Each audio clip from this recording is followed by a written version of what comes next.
Okay, my friends, exciting news. There is a group, an association that studies the antiquities of New England, all of these stone structures and the ancient stories and so forth. And one of those ancient stories is about Hobomok, who was the giant that lived in Middletown, Connecticut. This is where I do my research, and I have evidence to support some of these claims. And there is an association, like I said, and they're having a big meeting, their semi-annual meeting on the 10th of this month, which is only a few days away, in Marlborough, Mass. And the head speaker is one of the people from the tribe that speaks about Hobomok. Let's get a little deeper in here. This is going to be fascinating, I hope. Okay, my friends, I am excited, about as excited as I can be. And why? Because of Hobomok, who was in the Native American legends. He lived right where I live. And what's the story about Hobomok? Here he was a sleeping giant. And this is very, very well known among the local native tribes. And guess what? Wait till you hear this. I'm telling you, talk about good fortune. Listen to this. These are the Hobomok stories amongst the Nipmuc and Narragansett stories about Hobomok. Nicomo and Hobomok, and there's all of these ancient stories, and they're everywhere. Every one of them had the same basic stories, so it wasn't like it wasn't unknown. Now they put a new twist on it, calling it was there to scare kids and so forth, warning children to stay away from dangerous, naughty behavior. In other legends, Hobomok plays macabre tricks on adults, such as stealing their eyelids so they can never sleep again. Yikes. Twisting their feet to make them lame. This is all, that stuff I would say is nonsense, but who knows?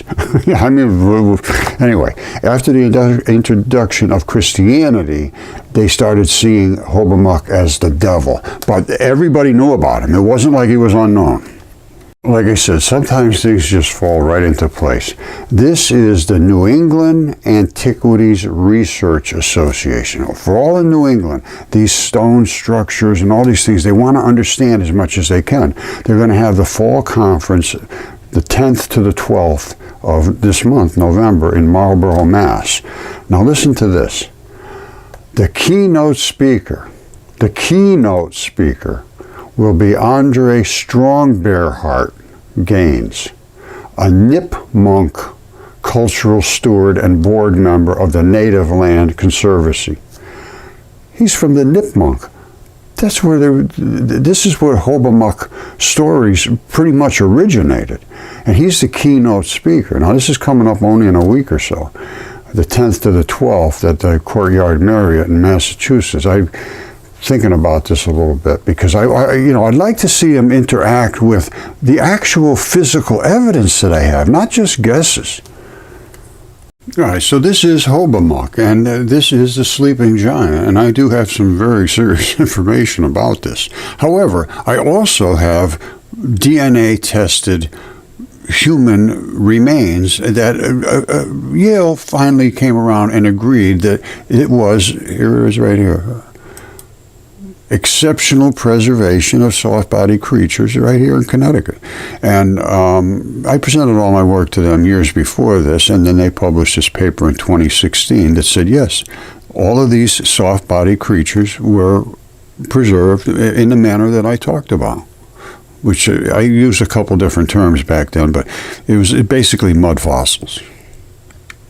Okay, my friends, this is Yale News announcing that I am correct about my statements about perfectly preserved soft-bodied creatures, cementing a theory about sea creatures. And these are, well, this is the news, and they put out a blurb about October 2016 that they had identified these creatures, and it's only because of a quirk in the chemistry of the ancient oceans, which is silica, which I have explained.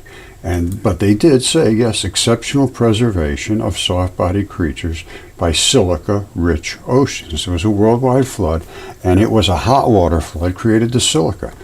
And I know exactly what happened. I have the chemistry down very, very well.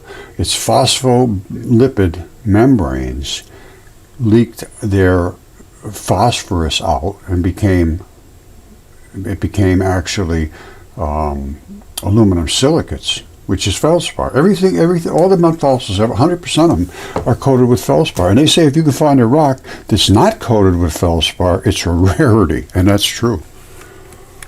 All right, listen to this. This is from Rich Discoveries. It's about sleeping giant, Hamden, Connecticut. This is a sleeping giant where they were quarrying part of the sleeping giant. Now listen, here's what it says. The work started around 1884. By 1924, the townspeople wanted them to stop. They were quarrying the sleeping giant. The quarry work started to destroy and take away their beautiful landscapes. They formed an organization to stop it. Sometime around 10 years later, they finally won the case and saved the beautiful mountain. It was bought and turned into a state park for the protection of all times. Now, I'm going to show you what this actually is. Now, let me see what he has to say. Hold on. Let me see him. Alright, and here is where the actual quarry work was done. I'm going to try to angle the phone up here, the camera up. This is really high. You can see the, let me try to cover up my hand. You can see all the fog up there because it's raining. This is what they call trap rock. They took a huge chunk out of this. Well, they took the whole thing. That was where they were mining, coring. Now, if you look at the ground, over here is where the mountain used to be. So all of this they took away. The mountain was way up at the top, just like it was right next to it here. All this grass that you see right here, this was all a mountain at one time. Because it goes right to there. It's like in a big U shape. So where this is all... Now, I'm going to show you the Google Earth representation of this. It was a giant. There's virtually no way that you can deny this. All right, so don't forget, they all knew about Hobomok, all the tribes. And the head speaker is from the Nipmuc. And he should know the stories about Hobomok, I'm hoping. So let's go see what Hobomok was. And then they, like I showed you, they mined half of his chest. All right, so the story is that Hobomok was put to sleep by the local Indians because he was so destructive. And here he is laying right here. Now, this is Connecticut, all right, and this is Long Island, and here is Sleeping Giant. Now, let's go in and look at him closely. And like I said, they mined his chest because it was made out of basalt. Now, I'm going to circle this around, and you'll see exactly. Here he is right here. Okay, my friends, this is quite obviously the east coast of the United States, Florida down here, Connecticut up here. And this is Sleeping Giant State Park. This is in Connecticut, not far from me.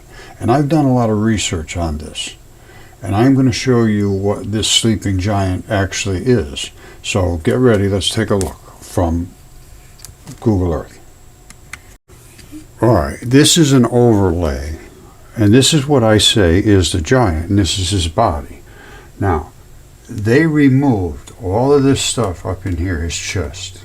All of that they removed. And that was what the guy was standing there looking at that, all that real dark black stuff up on the hill. And we're going to focus in down here and look close. Now, they removed all this. You see?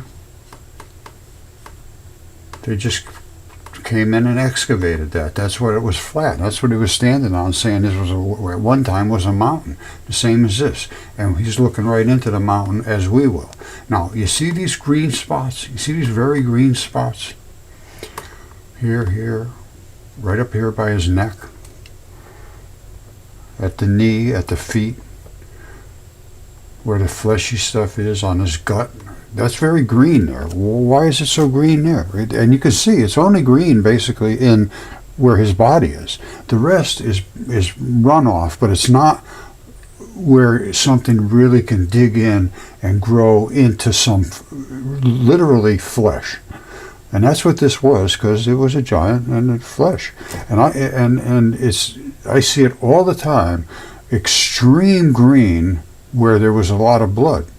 And there was a lot of blood up here, his carotid artery, and up here where his heart is and all that stuff. Down here, some of his guts or whatever. And anywhere, wherever the feet and fingers and toes are, there's usually a lot of blood. And in this case, that probably ran down more to his feet. But anyway, this is what I'm saying is his body. And we're going to come in here and look at that lung. And it's very, very hard to dismiss this. All right, I may have gone over this, but let's do it again. Wherever you see there's a lot of green, there was probably a lot of blood and fleshy tissue. And especially up here around a carotid artery, around the heart, areas in your gut, the flesh on your legs and so forth, that is where green things grow. Where green things grow, it's primarily from blood. Blood meal they sell, and it makes things grow very, very green. Now, I am going to show you right up close and personal where that guy was standing. He was standing right here, looking into the lung. And here's the lung right here. Remember all that dark stuff he was showing? And he says this is a mountain, and it is. It's good size. He was standing way down here. You wouldn't even see him. This is fairly good size. And of course, there's the head. A lot of green there. A lot of blood in these places, and the feet have blood. So this is my characterization of what he really looked like when he was alive. And this chest we will see right now. Okay, so here he is not highlighted. And don't forget, there's his head, there's the chest right there. That's the only part that's left of his chest. They excavated this out. Now let's go digging in here a little closer. All right, there's his belly. You see it? And now we're down getting low. This is his belly right here. This is his belly button, basically. This is his lung. All right, and this dark stuff here is the type of minerals and stone, basically, that formed inside the cavity of the lung, and a lot had to do with blood. And there's still this here that's hanging over here is his rib cage. We're going to look at it close, but this is what they excavated out. They took this whole other lung away. All right, don't forget now, there's his belly. There's his lung, and the other one would have been right up over here. He's got a good-sized chest. Now, look at this lung. This right here is blood. You see, these are the ribs. That's my take. And I believe there's some blood still there. Now, it would be nice to have somebody with a drone or something down there to go and look at this a little closer and look underneath these ribs and what's up underneath there. You see, this is all the stone that fell out of the lung. And they were going to dig all that out of there. All right, and there's his feet. And there he is right there. The green is where things have a lot of blood to grow on.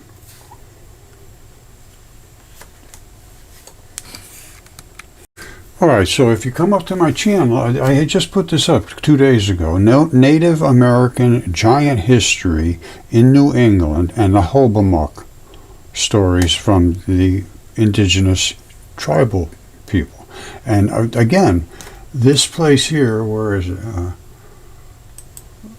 They are looking into these kind of things, and they have a whole staff of people in every state. This one is vacant in, I guess it's Massachusetts, but all these other states, and Connecticut is in here. Where's Connecticut? Right here, Vance Theed. So, I'd like to contact these people and see if they're interested in looking at this. I think it's evidence. I mean, I'm showing evidence because my stuff is DNA tested and CAT scanned and everything else, and it is giants, and these were all talked about. Couldn't have been just one of them, and mine aren't certainly the size of that thing, but it's pretty big. I figured it out to be close to 200 feet tall, and it was DNA tested. And I have another one that would be much bigger than that, but it's only just a hair follicle from it, but it's huge. Okay, I guess I'll pretty much wrap it up with this, but as I told you, I have giants here on my property. This was DNA tested. All right, that's the fingernail. All right, that's the fingernail all the way around. It's actually very, very good shape.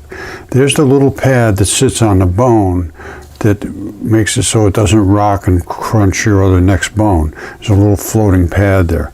These are the vein and artery that come in. I broke this piece off right around the fingernail so I could get down inside to get the blood. And I did, and I sent it off to be tested, and it was human mitochondrial DNA. And where I went down inside here, this is what came off. This is the fingerprints. It still has the fingerprints, the fingernail, everything. And that came off just like a scab. It popped right off of there when I smacked it with a big hammer. And these are the sweat pores and the fingernail ridges, fingerprint ridges. The fingernail is up here. The fingerprints start very, very close to your fingernails. So that is the huge finger, and that's 3 feet long. That's 3 feet from tip to tip. I figured it out. It's got to be at least 160, 180 feet tall, somewhere around that, if it was exactly the same as a human, and they appear to be very close. Then I have another one here. Here's the hand. All right, this is a left hand, and the little finger goes off this way. The thumb goes off this way. This is the grip skin. So you remember I showed you the grip skin from the other one, how it like velcros to the surface, to the flesh. The same thing here. You see it? All that white stuff peeling off? That's the grip skin. And there's the tendon that runs down just like you have here, and this is the little cleave that runs right in between your pads of your palm, and the thumb run off this way. And I have other parts to this which are fingers, and here's one of the fingers. Now there's the fingernail where the bed would have sat. Now this was donated, these CAT scans, by Jesse Grant and Associate. They have every kind of CAT scan, X-ray, all kinds of things. They can see into anything. Very, very good people to work with. Jesse Grant and Associates. And this was where the fingernail was. Now you can see this because this is what they call 2D. 3D, you go inside, and they did that too. But this is the 2D. This was good for me because mud fossils is what's called nucleophilic substitution. One thing comes in and it just replaces what was there. So here's what the fingerprint looks like in the back. You see that little circle there? That's where the bone was. This is a thumb. This is a right hand thumb. And the bone sits off to the side. And this was CAT scan. You know, this is the deep scan, the 3D. The other one was the 2D. And the 2D gives you more detail for me. Because here, you see, the only thing you can tell is this is a little more darker because it was where the bone was. But you really don't see the real big highlights. On the surface, you see it pretty good. I think it's fabulous. You see that? You never see that. You never see that fingernail there. And there's other stuff you never see too. They did 7 CAT scans, 7 different types of things for me, and no charge. I just had to pay to send it out and pay to send it back, and they did all of that for nothing. And Jesse and Fabio are the nicest people you would ever want to work with. And they were interested, very, very interested. And I give them all my credit and thank you. And I appreciate it so much. I hope you understand, and I hope somehow people will know, they realize. I did business with other people. We had other CAT scans done and were absolutely terrible. Absolutely terrible. Jesse's stuff was just absolutely, I was just thrilled. And when he offered to donate it, I was just blown away. Because, you know, these things are not cheap, I'm sure. And, you know, I don't have a whole lot of extra money laying around to do this. I just wanted to see if I was right about all this stuff. And I could show something that was evidence. And sure enough, I've got the DNA tests done, 3 of them. And one of them is on this. And one of them is on the bigger hand, the 3-foot wide one. 3 foot long fingertip. This one here is about 8 inches, 7, 8 inches long. The other one is 3 feet long, a huge one. And that one here, there was absolutely flawless. Fingerprints, everything. See, this is the grip skin popped off of that one. I showed you on the palm how that silvery looking stuff was flaking off. This is the same stuff. it's like glued to it. And in some cases, it just peels right off. Now, this one would not have peeled off. This was really on there. And the only thing I could do, and I realized I couldn't get any DNA out of this because it was really hard. And when they're hard like that, and you can't see any blood vessels or anything, well, there's nothing you can do. You got to get down inside where the blood is. And there's a ton of blood deep inside the fingertips, specifically. They're saturated with blood. So, I think I made my case. And I did write this book because the minds were in collision, because I understand this is jarring stuff. This is really life altering. If you to look at this for really what its true meaning is, this has to be a lot of changes to the way you think. It made a big difference in the way I think, I can tell you that. But I paid attention to it, and I thought about it, and I related it to everything else in my life. And when you do that, it's pretty deep. All right, let me just go over this one last time. Again, this is NERA, and this is November 10th in Marlborough, Mass. They're going to have this conference. I guess it goes for 3 days about, is there any meaning to all this stuff? What can they show? And challenge the better understanding through the lens of history, archaeology, anthropology, geology, as well as all the other fields, research and epigraphy. Semi-annual meetings provide an opportunity for sharing research on a wide range of subjects. Now, here's the guy. This is just amazing. The keynote speaker will be Andre Strongbear Gaines, Nipmuc cultural steward. And that's what we were just looking at, was that this was the Nipmuc, that's the story of Hobomok. See, so don't forget, these are the Hobomok stories. This is a Nipmuc and a Narragansett about Hobomok. And then a whole bunch of other ones had the same story. And he was known by all these different names. This guy had aliases coming out of the wazoo. Alternative spellings, but he was known by all the Indians. He was fully understood who he was, and it appears that he was who he was. So I found it's very, very difficult for almost anybody to really invest themselves in and say, well, let's take a look at it. It usually bounces right off. Now, this society is dedicated to investigating this stuff. So let's see how they respond.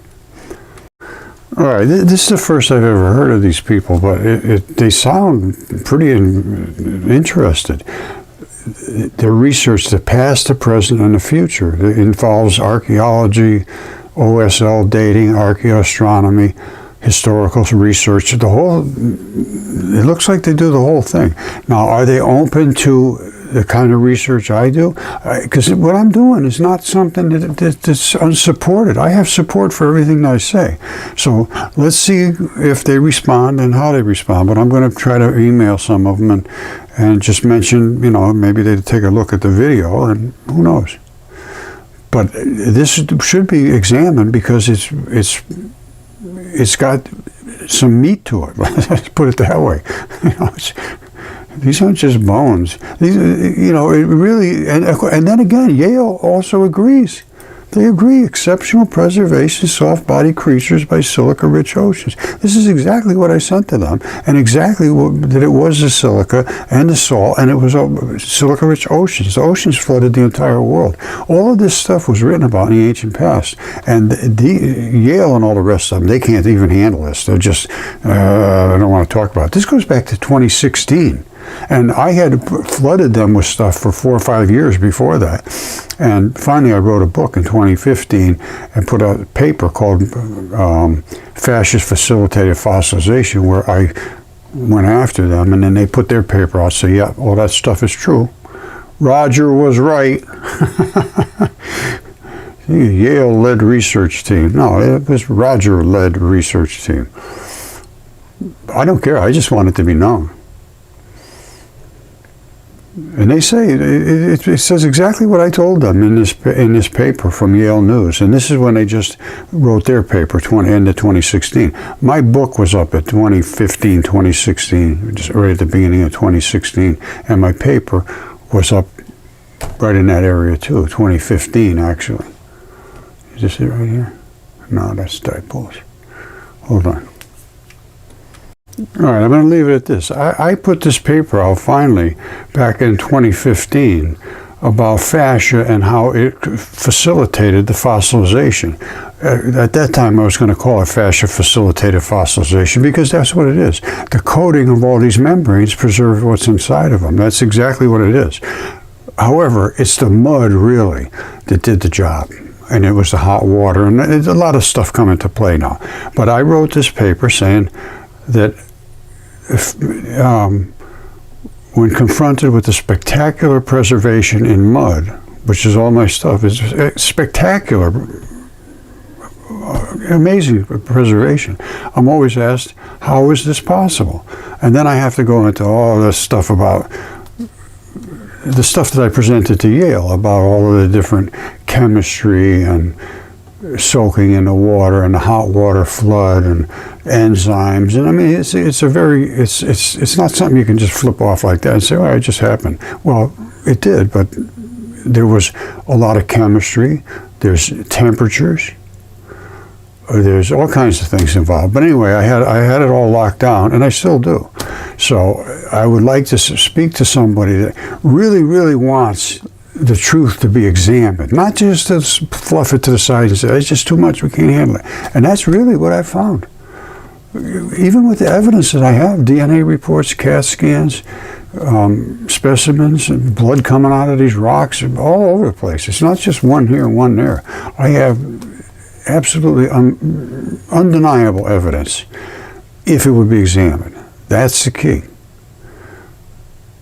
And to me, it's obligatory for anybody that's teaching anybody to look at examine evidence that is supported by something factual, like DNA, like CAT scans, like all that stuff, which is exactly what I have. And to just say, I don't want to see it because it's more than I can handle, that's just doesn't work for me in my world. Not as it for a teacher. Absolutely not. And that's what we have right now. That's all I have found, 100% right across the board. It tips the apple cart completely upside down, no question whatsoever. Not my problem. Truth is all I'm looking for. And if you have a problem with truth, well, that's up to you. That's your issue, not mine. All right, I love you all. Let's start talking about this. Start sharing. Be open about it. Don't hide from it.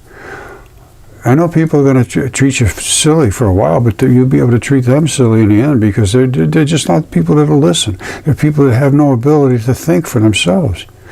They can only be told, if you repeat what I tell you, you're smart. That does not work in my world, not whatsoever, because I have found that that's the only legs they have to stand on and say, I went to this Ivy League school, I did this, I did that. Well, that's fine. You just listen to somebody else that did the same thing you're doing. You go home, tell the next people the same thing. Go pick up your paycheck and get your awards. Well, I don't give out paychecks, I don't give out awards either. I don't get paychecks and I don't get awards. So, but all I care about is the truth. Right now, because I'm telling you right now, nobody gets out alive. And if these ancient these texts in the past have any validity to them in a eternal way, there's a lot to think about, my friends. A lot to think about. All right? Once again, I do love you, and I hope everything works out good for everybody. But I tell you, things don't look real good right at the moment. So do what you can to make things better. That's all I can say. Thank you. I love you all. Bye. All right. This is the DNA reports. This goes back from summer of 2015. And I had the DNA test done. Helix Biolabs did it. Very, very professionally done. And it took several months to do it. And there was the 3 samples, that big, huge 3-foot long tip. the lung. I don't know if I showed you that well. Here it is right here. And this here, it just literal blood came out of there. You just drill into these. Inside, all you have to do is break through the membrane and you get into where the blood is. Now, but you got to get past that membrane. That's the sealer that seals it. Some places the membrane is already broken. Like, see that there? That's just completely red blood right there. And that's because that's where this flap attached into another body part so that they could wiggle around together. It's a one system. And the same thing up here. That one there tagged into a little flap up here that held this lung from flopping around. And this stuff is very dense. I've shown this so many times. You can easily go back and find details about this. Anyway, all three of these were tested, and I extracted the DNA.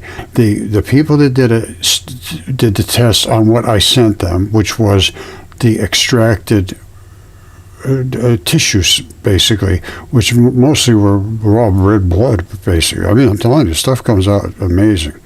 And the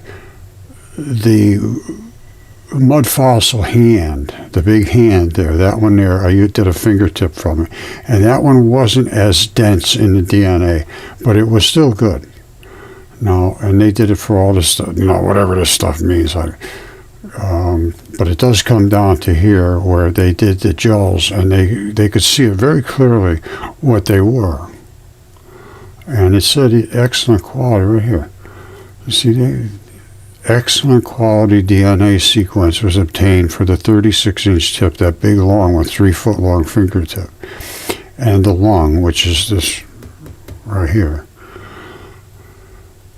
But they were all tested positive for the same set of sequence of DNA, which is Homo sapien mitochondrial cytochrome B and D loop region. And that's all I wanted to test for, to be sure that this was, what type of a human being was it, match whatever it is, and I want to know through the mitochondrial side, or I don't know, I probably didn't say any of this stuff. I think I just told him I want to be positive. Whatever it is, I don't want the whole thing. I just want something that makes it certain that it was whatever you're telling me it is. And it came out to be human. And I said, is this modern human? He says, yeah, it's a modern human. Not like Neanderthal or something, but anyway, very, very good people to do business with. Helix File Labs. And I know he took some heat for doing this. Everybody did that I worked with, every single one of them. If they said anything, and most of them didn't say anything, and he didn't say anything either. He never said I was right or wrong. He said, here's what the tests say. Here's what happens. I did all the tests on it. It has the markers of these Homo sapien B and D loop. So that's all I can tell you. And that was, 8 years ago now, 7, 8 years ago. And, again, that was just part of it. The DNA, the CAT scans, the specimens, and, there's not a single anatomist on the face of the planet can say that they're not right. So it was very disheartening, to be perfectly honest with you, and it still is. So I think now it could be looked into a little better. I would hope so.